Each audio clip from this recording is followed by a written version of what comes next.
Hello, yes, that's right. It's Joe here for Joyrider TV, back again with some more questions and answers live from the Wildwind Workshop. Very exciting times. Hello to everybody who's already having a bit of a chat in the chat room. Let's call it the chat room. Yeah, thanks for tuning in. And as always, this is being recorded live on a Friday evening in Greece, so that would be like Friday morning in the US. And if you are watching this later on when it's been uploaded, you can put questions in the comments below, but of course I won't be able to respond to them immediately. I will either reply in the comments or in next week's Q&A. So there we go. And as always, I've got several preloaded questions that I'll be going through throughout the session. If you are watching this later on, then I will, by tomorrow, I will have time-stamped all the questions. So if you want to see what topics have been addressed in this session, just check out the description below and everything will be there with what time everything was gone through. There we go. Let's check in with everybody who's already in the chat room. Let's call it the chat room. Hello, Raf14. Hello, Greg. Great to have you on board. Hey, Roger. And hello, Tim in Clearwater, Florida. Red tide is finally starting to go away. Whole summer wasted except sailing at Wildwind. That is such a shame. Roger says, was there a lot of dead fish on the beach? That is obviously something that only Tim can respond to. Yap asks, what is, oh, okay, this has all been addressed. What is red tide? And Roger replies, it's an algae bloom that happens in the Gulf of Mexico. It basically sucks all the oxygen out of the water and kills everything. Ouch. Yeah, bad times. Hello, Willem. Great to have you on board. Okay. Yeah, so I think I'm just going to kick off with the first preloaded question just to get the ball rolling. So here we go. We've got Alan S. Now, this would have been in response to the tiger sailing video. I'm guessing it was the tiger sailing video. He says, why is it important to lift the daggerboards before hoisting the spinnaker? Okay, so it's not critical on all types of boat, but on the Tiger especially, and on other boats which are similar. So it's definitely a good idea to lift the boards before the bear away, because if we look, okay, so for the bear away first, why is it important for that? Here's the hull. Here is the daggerboard. Okay, or actually let's backpedal slightly and say not so in light winds is it essential to lift the boards? Answer, not always. In certain classes of boat, they'll actually sail downwind with the spinnaker up in light winds. When we're talking about light winds, we're talking about non-trapezing conditions, boards down in light winds, and what that actually does is provide some lift and gets that windward hull out of the water that bit earlier. And of course, once the windward hull is out of the water, the boat is going to start going much faster due to the lack of friction from having half as much hull in the water. So in light winds, not always the case to lift the daggerboards before going downwind. But as soon as it gets windy, like trapezing conditions, this is what we're going to talk about here. So if we look at what the daggerboard's doing when we're going fast, is it's getting pressure like there. So there is pressure being applied there as the boat goes forwards. The faster the boat goes, the more pressure you're going to get there. on the upwind point of sail, where on a boat like this, you're not going to do much more than say 14 knots, 15 knots, 14, I think is realistic. But as you bear away, you're going to start accelerating like an absolute accelerator. And what's going to happen? You're going to get more pressure there. That pressure there is going to push the bows down.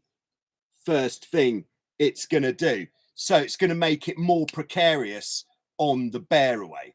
Second thing it's going to do as you start going faster, and we have really felt this in the past, especially when we were first learning what to do when these sort of catamarans first started coming along, is we're going to get some sort of turbulent flow of water off the back of the daggerboard, which is going to affect the steering as if you're going fast. Like, so if you're going for the bear away, then you might get some sort of turbulent water flow around the rudders as you bear away. But then once you're going fast with the spinnaker up, you might get a significant amount of turbulence on the rudders. So lifting the daggerboards really is important. The other reason it's important when it's windy is because they're just going to provide way too much lift as well. And the boat is going to feel very jumpy. So you've got this much more. So we're going to reduce the amount of daggerboard by about this much. So we're going to get rid of him by lifting them. So with that much extra daggerboard in the water, the boat is going to be very jumpy, making it extremely twitchy, and almost like the boats become a bit hyperactive in the gusts, very difficult to control. The final reason we need to lift them, this isn't for all boats, but certainly with the Hobie Tiger and Hobie Wildcat, if you leave them down on the downwind point of sail, we're putting too much pressure on the daggerboard sideways, which could actually lead to us breaking the daggerboards. So if it's double trapezing conditions, pull the daggerboard up by about half. I did do a short video where we actually looked at what the measurement is on a Tiger, of how much daggerboard you need to pull up.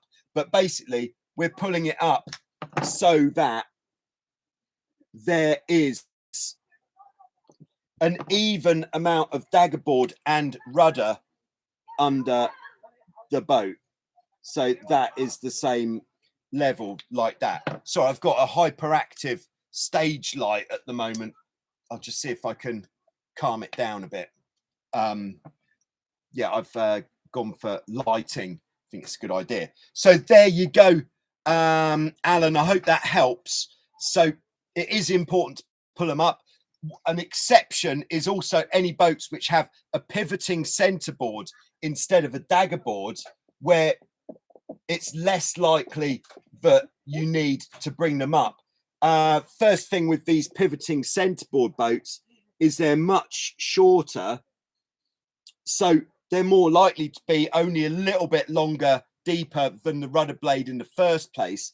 And if you do bring the pivoting centerboard halfway up, because it's pivoting, it means you're bringing it further back. That's an exaggeration, but what that's going to do is bring your center of lateral resistance further back, which is basically going to give your boat a horrible amount of lee helm. So the boat is going to want to bear away all the time, because all of your pressure in the rig is going to be forwards of the center of lateral resistance, which will equal lee helm. There we go. All right. Hello, Hutchie. Glad you could make it. Welcome on board. All right. Hello, MJ. Hi, Joe. Why do you think the Hobie 16 wasn't chosen for the Olympic class, given that it's fast and has a massive following globally?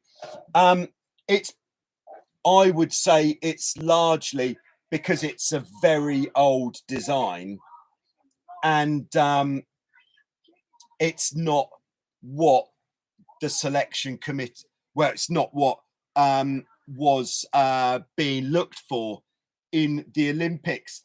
the Olympics has gone down the path of like following in the footsteps of the America's Cup with the big foiling catamarans and the sail GP and everything else, all this cutting edge stuff. They're trying to keep the profile of the Olympics as high as possible, which is why there's a lot of new things coming in, which are very exciting to watch and to give it a greater appeal to people who perhaps aren't necessarily into the sport, but when they watch it, they'll be like, wow, that is so cool. These foiling catamarans, very fast, all state of the art stuff. Whereas the Hobie 16, it's not state of the art, unfortunately.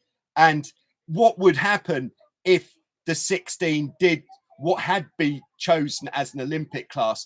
It would make the Hobie 16 events really difficult to compete in because the level would just go through the roof with like probably half of the fleet, all of Gold Fleet, would be people who are doing a proper professional 4-year Olympic campaign, which means they're training every day of the week, which means somebody who's like just sails at the weekends but likes to go to events, they absolutely wouldn't stand a chance. So it's actually a good thing that the classes that we already love and sail in are not getting selected for such events. That's what I think anyway. Good question. Hey, Russell, how are you doing? Thanks for the response on the boom mount 360 cam. Maybe a drawing on the board to hold us over while you could. Oh, right. Yeah. So if you saw the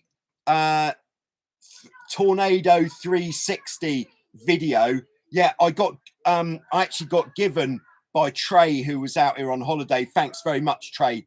I'm absolutely loving this camera already. He gave me a GoPro Max camera plus a very nice mounting solution for that.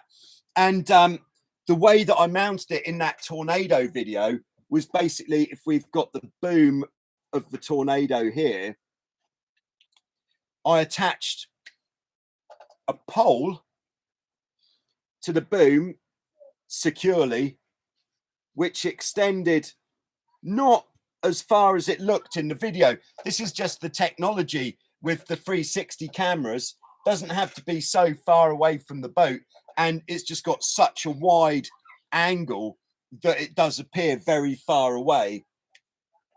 And yeah, and that was pretty much that. And then the thing is, with the 360 camera, you have to mount it so that the camera is sitting directly onto the end of the mounting pole, and that way it will take the pole out of the video, so it looks like there's no pole there, so it looks like you've got a really good drone pilot chasing you down. So that is pretty much it. Hope that gives a little bit more of an idea of what I was up to there, Russell. Okay, Lewis, hello, how are you doing? Aha, we've got Rich on board from the International Hobie Class Association. Nice to have you with us, Rich. Hello, Robin. Welcome back. And hello, Roger. What are the Las Vegas odds? You in the Tornado race this year? We're all rooting for you. Oh, yes. All right. So, yeah, I don't know what the Vegas odds are, but I would say if it happens to be if it's windy, here we go. What are the odds here? So what are the odds of it being windy? Not brilliant. I'd say probably about 40% chance of it being windy enough for me to be able to monopolize or make use of my high wind skills, which I would say from previous events, I did feel that as soon as the wind was getting strong, I had much better position in the fleet. Whereas in the light wind, because the team Bad Boy 94 is one of the heavier teams in the fleet, in the light winds, we are getting done a little bit by the lighter teams. That's not an excuse. It's just how it is. So if it's windy, I would say top 5, it would be a position where I'd be very happy to achieve. However, if it's not windy, top 10 would be the best likely position. However, I've been doing a lot of training and reading and all sorts to try to do better in the racing. So hopefully that will come into play. Going to up the training in September up to the time of the event, and then hopefully I can get inside that top 5. But then it does depend on how many boats are actually going to be able to travel to the event as well, with the global situation and travel restrictions that are going on. I know that already the Australian teams are unlikely, well, not just unlikely, they're not going to be able to make it, I think, because if they were going to make it, they'd have had to have shipped their boats already. There we go. All right. So, oh, yeah, sorry, I'm live at the moment. Yeah, but you're welcome to come in. Yeah. Okay, so the next question comes from E1K, who says, all right. Oh, yeah, this was in response to the tiger sailing video as well. What are playing the downhaul on the upwind point of sail? When and why would you play the downhaul on the upwind? So what we're doing with the downhaul is, let's say, just in very general terms, we are changing the amount of power that we're getting from the mainsail. So what we want to do is use the downhaul as our primary sail power control before we do anything else. Just like to welcome to the studio audience, we've got Nick from Bulgaria on board. Hello. Hi. Nick's been doing some sailing with us out here at Wildwind this week. Good times, Nick? Yeah, great times. Excellent. Great times. And just yesterday, I was sailing with Nick on Bad Boy 94, the Tornado, and Nick was doing exactly what we're talking about here, playing the downhaul. So what we're doing is using the downhaul as our primary power control, basically until it's on full all of the time. So what we're looking to do, as we're sailing into a gust, rather than either heading up into the wind to control the power or sheet out the main sheet, we're pulling the downhaul on first. So what that's doing is opening up the leach of the sail. It's flattening off the sail, especially at the top, that makes the sail much more efficient as the wind's getting stronger. It flattens the sail generally. It brings the center of effort, the deepest part of the sail, down and forwards, which means the boat isn't going to lift the hull as much. So all in all, by pulling the downhaul on more when we go into a gust, the boat is going to fly the hull less but go faster, because we're bringing the center of effort down and forwards and flattening the top, opening up the leach. A lot of stuff going on there. And then, so just as we're going into the gust, as the hull lifts, downhaul comes on, boat goes faster. Very nice. And then if we see on the water ahead that gust is going to go and we're going to lose the power as we come out of the gust, then what we're looking to do is to loosen the downhaul off before we come out of the gust. So we're coming into this lull, this area of less wind, with as much power as possible, so we can really drive through that lull and keep the pace on. So that's pretty much it, what we're doing with the downhaul there. Thanks very much for your question, E1K. I think it's a very good one. And perhaps, because in that tiger video, because we did one lap, there wasn't a great deal of time to go through everything. So what I'm going to do is a lot of these, if we're getting the conditions, a lot of these on the course 1 lap videos, which that one was about 8 minutes long, which I think is a nice duration, because you haven't always got 15 minutes to watch a film, but 8 minutes, you've always got 8 minutes, haven't you? When you're putting the kettle on to make a coffee or something, 8 minutes, perfect, or thereabouts. Yeah, so we're going to do the same videos also with the Tornado. I'll do it with the FX one as well to show a bit of single-handed. We'll do it with the Hobie 16, of course, maybe even the 14, but I haven't got a clue what I'm doing on the Hobie 14 except for standing on the back and pulling the ropes. Yeah, but there we are. All right, we've got Ricky KM on board. I wish they had GoPros when I used to sail my Hobie, raced through the 80s and early 90s. Yeah, it is absolutely bonkers how far the technology has come in a relatively short period. The first action camera that I got was called an Oregon, which was basically a bit like a toilet roll tube. If you see my earlier videos, I actually got it in 2008, and the video quality by today's standards you wouldn't even bother watching it. So yeah, there's a video, one of the first videos I put out was using this camera, and it is absolutely terrible compared to what we've got today. And it is ridiculous, even the difference between like the GoPro Hero 3 and the Hero 7, massive. And then the 8 and the 9 with the stabilization, it's all just moving so quickly. It's like, who knows what is going to happen next.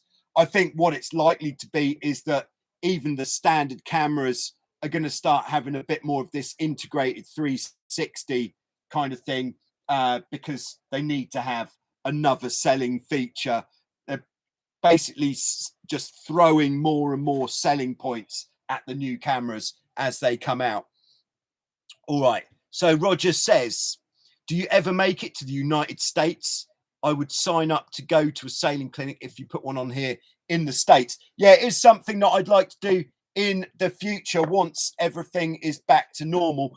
But at the moment, it's not the time to do it. But I'm guessing maybe in 2 years' time or something, then hopefully I'll be able to make it over to the US. And I'd like to come several times, because my original plan was to do a tour of America. But apparently America's a really big place, so I've heard. So I think that's not going to be practical. So I think maybe I'll do a tour of like the southeast, a tour of the mid-east sort of coast, and then maybe the lakes around sort of Michigan sort of way, and then another tour Texas, and down that, maybe just another tour of Texas, because that's a big place, I've heard, and then over to the West Coast, and have an ice cream when I'm there, that kind of thing. But I'll keep you posted definitely when it's going to happen. All right, Russell says, race start line strategy video soon. Time sequence, choosing correct side of the line position versus other boats. Yes, absolutely. Because I think doing a video like that, so what Russell's saying, just to put it into less words, is a race start line strategy video, which is exactly what Russell said, actually. But that is actually going to be very helpful for me as well in preparation for the Worlds, to get a lot of these concepts clear, and for me to actually put them into a way that I could put them across in a video. So yes, absolutely, and yes, for real. All right, so I'm just going to go to my next preloaded question, which is from Dominic. Oh, Dominic says, I'm looking to buy a Hobie 16. Any advice? We may have been through this sort of stuff before, but you may not have seen it. So it is a very good question. The first piece of advice, and this was given to me by Barry, who was here in the live studio audience a couple of weeks ago, was to look at as many boats as possible, even if there's boats which are maybe a little bit above your price bracket or perhaps a little bit below your price bracket. Don't just say, right, I want a boat which is between $2,000 and $3,000. Any more of that, I'm not even going to look, because we did go through this last week, but the less money you're going to spend on a boat, the more things you're likely to have to replace. And I'll just do this from memory. We actually wrote it down last week, but it was in order of what's most likely to need to be replaced: the rigging, the things that hold the mast up, the ropes. What was it after that? The trampoline, the sails, the rudder assembly. That would be the top 5, I'd say, things that you'd need to replace when getting a new to you used boat.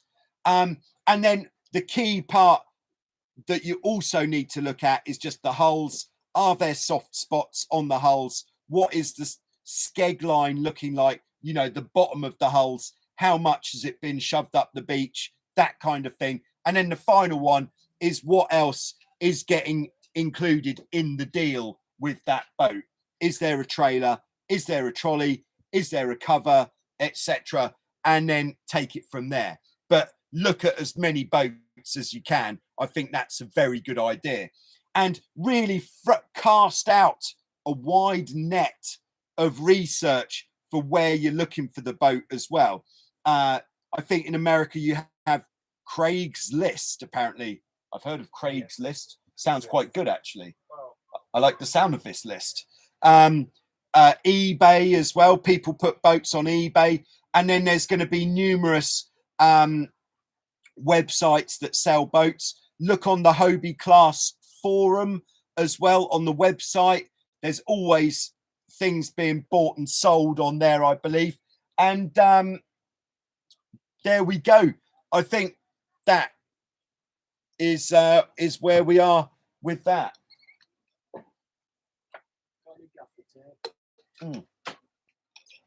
Yes. Top right. Oh, that one. That's a big spanner as well. Just about right. It's already out. Okay, so yeah, Ricky there, he's just in the process of putting a Pacific mast back up, I would guess. Some big jobs going on in the boat park. We have had nothing short of a whole season's worth of damage in Wildwind in 1 week, with some very sad times. Hobie 16 number 6 has taken a big hit, and in fact Nick was on the boat when it was hit. Ouch, but fortunately Nick's okay. All right, Arno, hello from Canada. Yeah, so that'll be the next tour, the Canadian leg of the tour as well, although it's probably more practical to do bits of Canada at the same time as bits of the US. Like if I was going to be in Michigan, then maybe going north of the border. I don't know, I'll have to look. Is it? It's a long way. Okay, maybe quite a few tours. I need a helicopter. Yeah, I'm going to need a helicopter for the tour. So it seems. All right, we've got Keith in Okinawa, Japan. Nice to have you on board, Keith. Of course, I'll have to actually make a note of what episode of Show Us Your Cat it was with Keith in it. But that has to be. Did you see that one, Keith, in Japan? Yeah. The fishing, the whale. Yeah. I think that was my all-time favorite feature in Show Us Your Cat was Keith's 14 in Japan with these amazing fish and a whale. Crikey. So Keith says, just bought my first GoPro last week, so watch out for some better quality footage for my next entry for Show Us Your Cat. Oh yes, we're looking forward to that. Just playing with the overlays and edits. What do you use to edit your videos and overlay the telemetry? That's a very good question, because with any GoPro cameras, it's ridiculous what is going on with GoPro, but because I don't like editing the videos on the telephone. It doesn't seem right to edit like even 4 gigabytes of footage on the phone. And I've got reasonably big fingers, which don't do much accuracy on the telephone. I much prefer to use the computer. And the GoPro Quick app on the computer doesn't do the overlays for the telemetry for any cameras. I think it's newer than the 5. So they will do the 5, but they won't do the 6, 7, or 8, or 9, or Max, or 360. Why haven't GoPro sorted this out? I don't know. So what I've been using, I'll just make sure I get this right.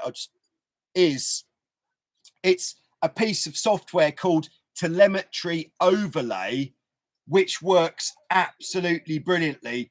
I did, CBob64 uses Dashware. I tried using Dashware, but I found it not a satisfactory experience, because Dashware I think was free, whereas Telemetry Overlay I had to pay something like €70 for it. But I have to say, it has been worth every penny. It is so nice to use, and it is very instinctive. What's the word? Intuitive to use. I didn't have to do any tutorials at all. Very easy. It's not got more stuff there than you need. Really good. If you are going to go and buy and it's not a subscription as well. You pay the money, then it's yours. If you are going to buy it, do let them know how you heard about it, because that might be good for me, which is always nice. I did do a video. Yeah, Nick's right. It's good to be reminded. I did do a video about using Telemetry Overlay. The thumbnail says how fast is a rib, because I used a powerboat to demonstrate the process. And then to edit my footage, I used DaVinci Resolve, which is free. It's actually free, and it is a very complete pro level editing software, which is available for the Mac and the PC, and it's free, absolutely free, no strings attached, absolutely free. It's very good. The only thing with that is when you first look at it, it is a little bit intimidating, but there are so many very good tutorials on how to use it. I can't actually remember if I've done one myself, but it is very good. So highly recommended there. DaVinci Resolve. Very good. All right. So Tim in Florida asks, on an older Hobie 16. Oh, here we go. He doesn't ask. He's helping with the buying a used boat. On an older Hobie 16, lift one of the bows to see how much you raise it before the other bow comes off the ground. He says you may have to stiffen the boat by epoxying the frame or pylon coaster casting shims. Yeah, so that is another consideration, and it really does tell a story about the boat, is how much independent hull movement there is between the hulls. So what Tim is saying is lift one hull, and if it comes up there and the other hull doesn't come off the floor, that is a bit alarm bells ringing. Whereas if it comes up to about there and then this one starts to lift, that's pretty normal for a Hobie 16. All right. So CBob64 says regarding the GoPro, if it's a 9, the default software cannot handle the GPS data. Yeah, the same goes for the 8, the 7, and the 6 as well. It was a real shame when that happened. The other good thing with Telemetry Overlay is you can choose whichever units you want, which you may have seen that my telemetry is now in knots, which when I was doing it with the GoPro telemetry and it was in miles per hour, it really offended me every time I had to do that, because it's not right. Whereas knots, of course, very nice. All right, Ricky KM says Michigan has CRAM, the Catamaran Racing Association of Michigan, that is very active and around the Great Lakes. Yeah, I'm coming. All right, we've got Sigitas in Lithuania. Thanks for tuning in. Glad you could make it. Not hearing so much from Lithuania on Joyrider TV, so it's really nice to hear from you. And on to our next preloaded question. All right, this is from Jeremy, who says, is the Hobie 16 more prone to pitch poling than other Hobie catamarans? Okay, yes, this is the sort of juice that we're into. So the answer is yes, and the answer is, but it's not the most prone to pitch poling. So let's just draw a very nice picture. Okay, it's not far off. It is pretty far off. It'll do. Okay, the thing that makes a boat more prone to pitch poling is if there's nothing to stop the front of the boat going into the water. So what this means is the amount of volume, the amount of litres in the bow of the boat in this area. On a 16, there isn't a lot of volume in the bow. So there's not a lot to stop the bow going in if you're not careful. This is even more so on the Hobie 14, where the whole boat has very little volume at all. The 16 and the 14, incidentally, also don't have much volume in the back of the hulls, which makes them quite prone also. And it can actually be,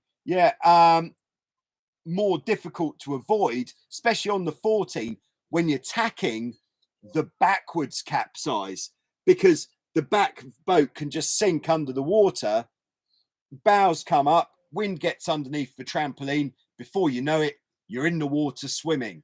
But the 16 and the 14, for this reason of volume in the bow, does make them the most prone to pitch poling. If we look at the front profile as well, it's kind of like we've got the lid, the deck, and then it's kind of like this, looking from the front. So that kind of traditional, well, asymmetric shape, there's not a lot of resistance there to allow it to go down. And what happens is when it starts to go down and it penetrates the water, it is likely to stay on that trajectory. Then if we change to a different style of boat,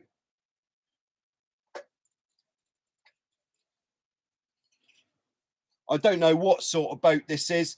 Could be a Hobie 18. This doesn't look like one, but it could be. Could be a Hobie 15. Could be a Pearl. Could be a T1, maybe. But all of these boats, which were designed more recently, they started putting a lot more volume into the bows to make it less likely to go under the water. So you're going to need more pressure to push the bows of the newer designed boats under the water. It could be a Miracle 20. Loads of options there. And then, but with these boats, because they're kind of like in the middle ground of the historical design, it's still got this traditional shaped hull. So it is easy to drive the bow down up to about here, which means it's already got that kind of force going down and driving it down. So by the time you're there, you've got a bit of angle on like that, and it will be a bit like a kingfisher going into the water. Same with the 16, but there is more volume, so more resistance. Then if we go to the other end of the scale, the ultra modern boats, this is not a very good picture, but I don't know what that looks like actually. So the really modern boats like the FX1, the Hobie Fox, or then more recently the F18s, the A-class boats, loads of them, the bow is actually upside down, which the idea with that is makes it wave piercing.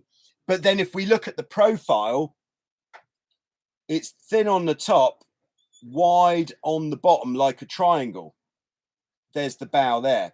And what that means is we've got this wide bit on the bottom, and that means that there is a huge amount of surface area on the bottom of the hull, which is a real lot to force under the water.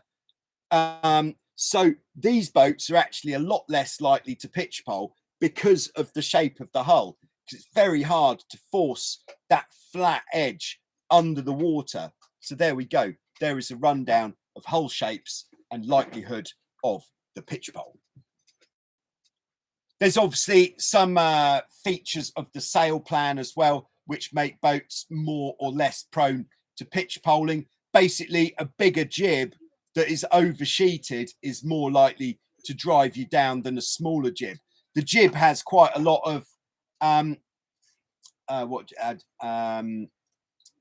lot of responsibility, let's say, when the wind is strong in the pitchpole or prevention of the pitchpole. So if the jib is in too tight, then it can force the bows under.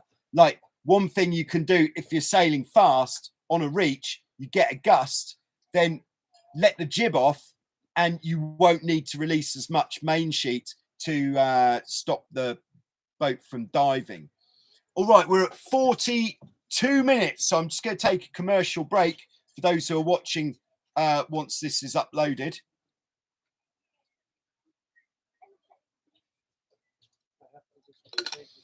I have got a line of these bottles available in the totaljoyrider.com online store, and you may have noticed a rather resplendent World Series Joyrider t-shirt all in the online store. You should go shopping because there's some good stuff there.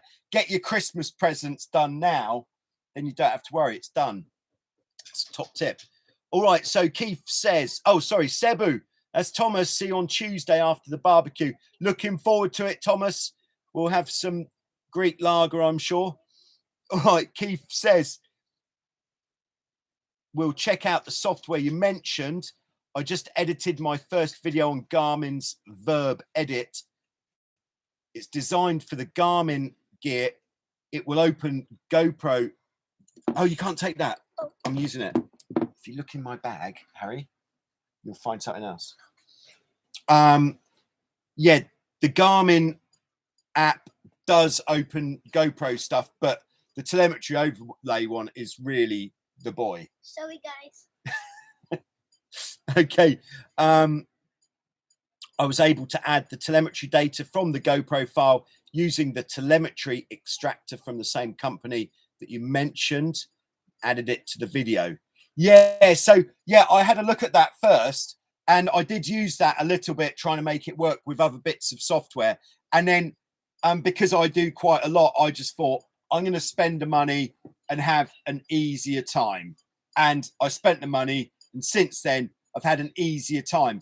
The one thing that, okay, it's always going to be a thing, but there is a certain amount of rendering time that it takes, I dare say, very much depending on the power of your computer. So for me, let's say a 15-minute clip probably takes about an hour to render the telemetry onto. So what I would usually do is have it going overnight. So then it's like when I get up in the morning, it's like Christmas. The video's done, says how fast we were going. And also with the GoPro telemetry, a lot of the time it's giving you a faster speed than the GPS watch was saying, which is nice as well. You know, you get an extra 0.2 or something. That's a bonus. All right, Roger says, do you have any experience with the newer small foiling cats? Short answer there is no. We were meant to be getting a foiling Viper, but unfortunately with the pandemic, we had some fairly significant budget cuts. So it's still on the cards, but it's been pushed back a little bit. All right, Jeremy says, thanks very much for answering the 16 pitch pole question. You're very welcome. Mark, how are you doing? We want to see Harry as the crew on a catamaran. Yes, me too. He's it's going to happen very soon. I think I had said when he hits 40 kilos, then I'm going to go and do some Hobie 16 events, because that will put us on 130 in total. I think he might still be a little bit light, but yeah, it's going to happen, and we will see. All right, got Mike on board. He says, you are the man. Gave me the courage to buy my first Hobie. Loving it. Thanks for the channel. Oh, thanks, Mike. That's great to know that it really is working, what I'm doing here. That is exactly what I had in mind when I started doing these videos. So thanks very much for letting me know there, Mike. All right, back to the preloaded questions. All right. Okay, one from Martin, who asks, this is in response to the Hove 2 video where we're stopping the boat. He says, what angle to the wind is the boat when you are in that Hove 2 position? All right, this is a great question. And once again, you know, I'm not, because of the way that I'm making the videos, a lot of the time I'm going out and doing these things, but perhaps with maybe not as much of a game plan as I could have. Like, I should really, maybe this is actually me telling me some advice. Maybe what I should do is, before I go and film a video, like a proper tutorial video like the Hove 2 one, I should make a list of key points that I have to address, and maybe I write it on the trampoline with chalk. That's a tip. If you've got a mesh trampoline or even a vinyl one and you want to make some notes and it's not so windy, you can write on the trampoline with chalk, and as long as you try not to sit on that bit of the trampoline, there's a chance you might still see it. Or if you've got a coloured bottom panel on your mainsail, you could write on the bottom panel of the mainsail in chalk, and that way you could have some notes written on your boat. Very handy. But or yeah, whatever, like make sure you get back by a certain time for tea or something. Yeah, that kind of thing. Anyway, yeah, what angle are we doing with the Hove 2 position? All right, so let's just there's the wind. So pretty standard would be with the boat on a kind of the same angle as if you were sailing close hauled upwind, and then jib on the wrong side, mainsail out. You're going to be sitting pretty much here. Now, you can alter this angle where the boat is sitting basically by what you're doing with the traveller. This can be quite used to your benefit on the start line of a race. If you have the traveller out more, I don't know why I'm switching colour. I'm going to go with it. If you have the traveller out more, the boat is going to sit a bit further off the wind. Whereas if you have the traveller in more, the boat is going to sit closer to the wind.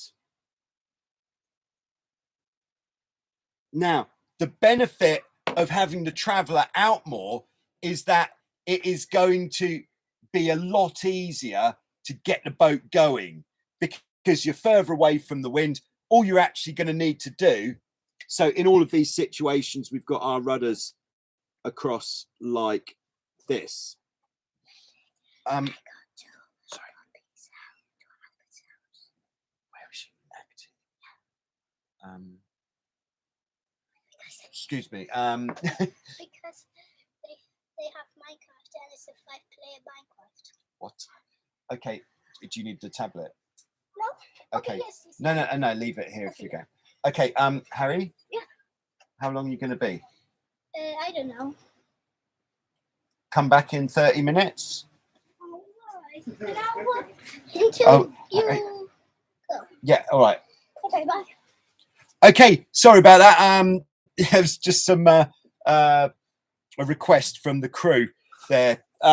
Yeah, so by being further away from the wind, all you need to do is straighten up with the rudders and you'll be off. Whereas if you're here with the traveller in the middle, you're going to be pointing closer to the wind. So it is going to take a bit more persuasion to get the boat going, especially in the lighter winds.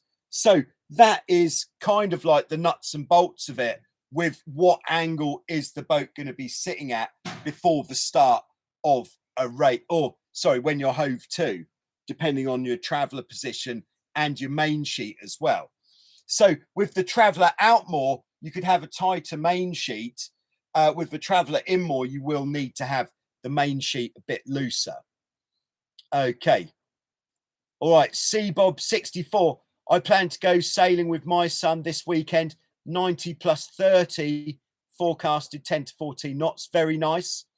Yeah, my problem, Bob, is that the enthusiasm of the future crew perhaps is not quite there at the moment. He's not that keen. He'd rather go to a water park than to go sailing with his dad. But we'll see. All right, Mark says, looking for a new F-16 next year with a carbon mast. Nacra or Goodall, do you know anything about the Scorpion? Now, I need to do a bit more research on the F-16 because I thought the F-16 had an aluminium mast as standard in the class rules, but I'm not totally sure on that.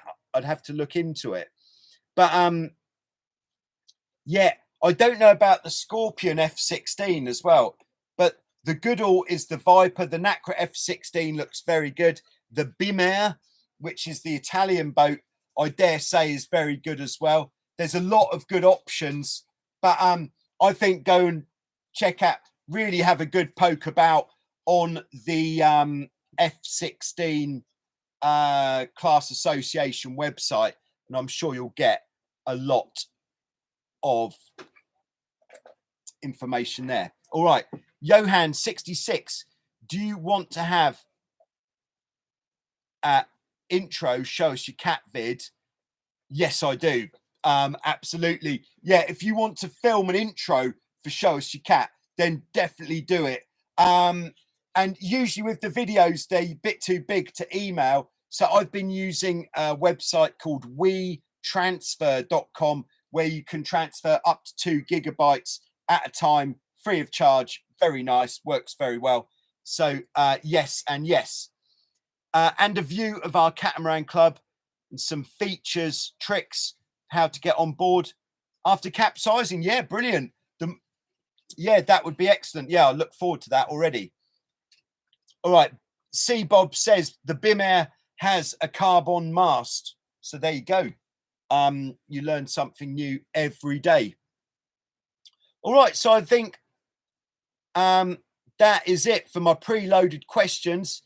If anybody has any more questions, shoot them in now. Otherwise, I'm going to sign off. Any questions from you, Nick? You're quite happy. All right, Nick is happy in the studio audience. You could be in the studio audience if you could make it to Wildwind Sailing Holidays. I'd like to thank everybody who has been supporting my tornado campaign to go to the World Championships. It is absolutely incredible, the support that you guys have given me already. So thank you ever so much for that. I might even be able to afford some new spinnaker sheets out of that money as well, because I need new spinnaker sheets because I don't like the chances. Thanos at OS3 Sales has said he has already cut the new spinnaker for the event. So there will be a new spinnaker at the Worlds. That is very exciting. Yeah, there we go. All right, I have a question. Is it from O Roth, who says, I've built a handicap hydrofoil boat, still in the early testing phase. It's based on a single tornado hull. It's a kite boat. The idea was to design a cheap and fast DIY boat. Oh my goodness, the global Joyrider TV community absolutely need to see that. So if you can send me some pictures, video, as much about the boat as possible, we would love to see what you have been up to. That would be brilliant. All right, thanks very much, Mark. Who says good luck in Thessaloniki. C Bob, is it fully funded? No, not yet. We are getting there, but basically what I'm thinking, because we've got a bit of momentum here, if it does go over what I put as the target, I'm just going to keep a sort of sponsorship fund for events, specifically for events, and I think it's a good idea. Seems fair. Yeah. Yeah. So that then I could go to more events. Like I'd really like to go and do an F18 Europeans or Worlds as well, depending on where it is, of course. But that'd be great. So yeah, keep donating, because there'll be more variety on Joyrider TV as I could get to more events. Brilliant. Okay, so we would definitely like to see this hydrofoil boat. I don't know what to call it. Oh, Roth sounds an unusual name to call someone, but anyway, yes. So thank you very much. Thanks also to everybody, of course. Thank you to whoever that is who's clapping. Thanks also to everybody who's supporting the channel on Patreon. You could support the channel by going over to the store, getting your World Series t-shirt. They're available in different colors, by the way. The World Series is going to be the next phase of the global speed stick. It's going to be more of a club competition for clubs to get involved with, where each club, sailing club or organization, has their own speed stick competition running, like we've got here at Wildwind, which might just juice things up a little bit. Okay, how can I contact you? I'll actually write it in here. There